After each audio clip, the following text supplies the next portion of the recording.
How much longer can US President Joe Biden go on? Because he's now, without doubt, in serious mental decline. This is from a speech to union bosses just last week.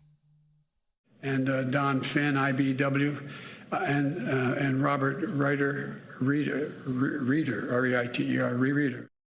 You know, if I can digress for just a second, last night I was on the television. I was on the telephone, you know.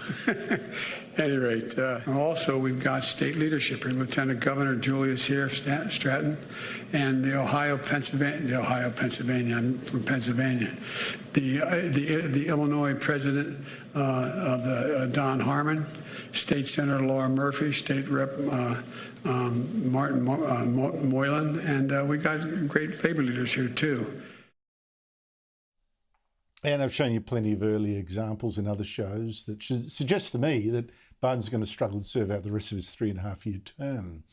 But what makes this leadership crisis in the US worse is that the Vice President, Kamala Harris, is not just desperately inexperienced, never been governor of a state, for instance, but she's unfit to ever replace Biden as president, so it seems to me. And it's not just that when she's faced with a problem, she laughs nervously and steps back, not leans forward into it. For instance, Joe Biden tasked Harris to stop the huge inflow of illegal immigrants coming over the Mexican border. And Harris back then talked big about what she'd do.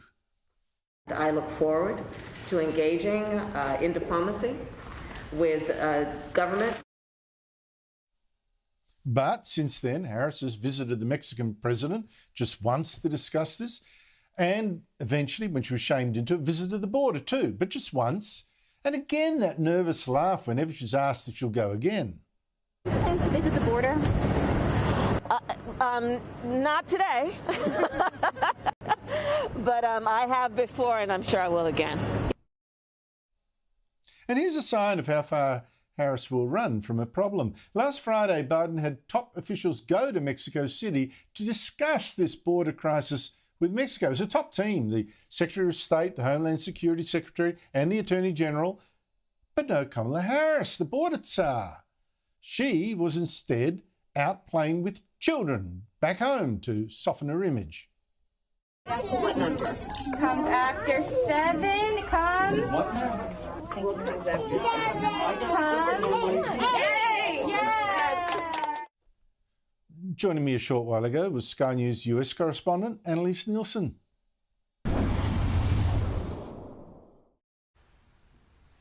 Yeah, look, Andrew, I mean, this is a discussion that it does fall down party lines in the US, that it's really Republicans who say, look, we're really concerned about his mental state, and they repeat many of his gaffes. He was known for that before he went into office, but it does seem like there has been continuing issues with that. The Democrats say, look, he has a stutter, we know that, and they say, look, we prefer him to Donald Trump, and so we'd rather this kind of approach than what we had before. But from just an outsider's view looking in, having watched his first year in office almost, what we're seeing is that there are these repeated issues. I mean, when you've got the president forgetting our Prime Minister's name at the time of making such a significant announcement, calling him that fella down under, it's hard to think that he really could be that keyed into what exactly he was talking about. At the same time, the Australians who were in that meeting were telling us, no, he's so switched on, he's so sharp, he absolutely knew exactly everything going on.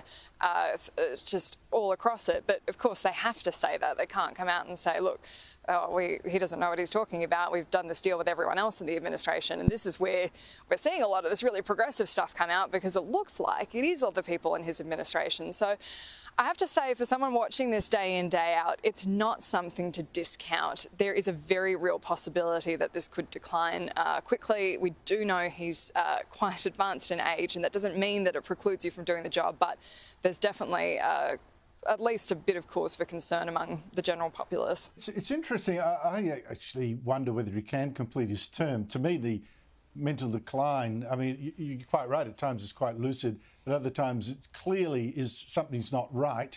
I wonder whether he would have to step down. If he did, Kamala Harris, the Vice President, would have to take his place.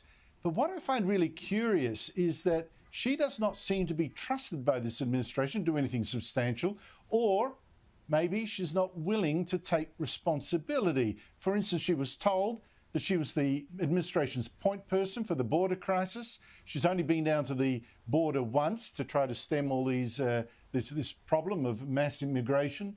And she wasn't there in Mexico City last Friday when top administration officials were meeting with the Mexican government to try to deal with this very crisis. What do you make of what's going on with Kamala Harris?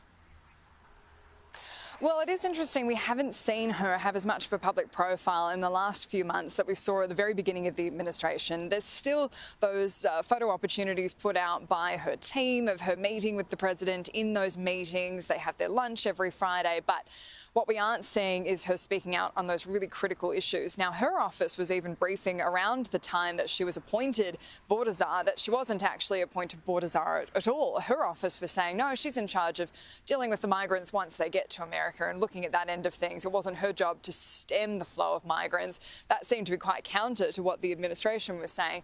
And so it seems like they're trying to pick the more attractive parts of that problem to talk to her base. What we are seeing too is that she doesn't want anything to do with the Afghanistan withdrawal, because there's going to be questions, as there would be for any presidential candidate, how would they act as commander-in-chief? And so she doesn't want to wear the decisions made by Joe Biden, especially as we can see they're not polling very well. So for her, it's kind of a lose-lose prospect. If you get your hands too dirty at this point, what are you going to gain? And if she is going to be running in the primaries, because there's no guarantee if Joe Biden does serve out his term as he intends to, that she would get any kind of advantage in that race. So this is why they're putting their head down, and they've also been trying to stem a lot of leaks from her office. There's been a lot of bad news stories in the US press where they've reported what they've said has come from her office, and so they don't want to be attached to that either. Gee, there seems to be a real leadership crisis in Washington at the moment. We shall see how that plays out. Annalise Nielsen, thanks for your time.